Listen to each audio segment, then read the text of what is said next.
আপনি মুখে না বললেও আপনার মুখ দেখে আমি বুঝতে পেরেছি ছুটির রান্না আপনার পছন্দ হয়েছে।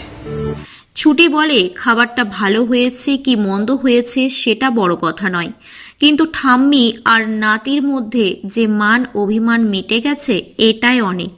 এই মনোমালিন্য দেখে মনে হচ্ছিল বাড়িটা যেন প্রাণহীন হয়ে পড়েছে। এই মনোমালিন্যটা আর চোখে দেখা যাচ্ছিল না।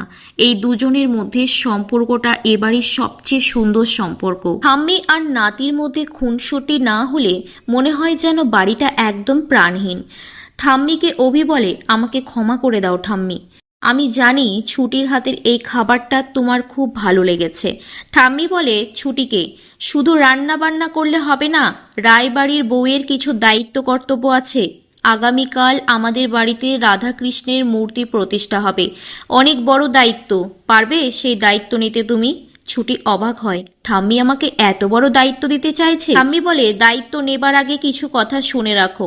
এই পুজো আমাদের রায় পরিবারের মর্যাদা, আমাদের পরিবারের সৌভাগ্য জড়িয়ে আছে এই দিনটার সঙ্গে, তাই এটা শুধু দায়িত্ব নয়, গুরু দায়িত্ব।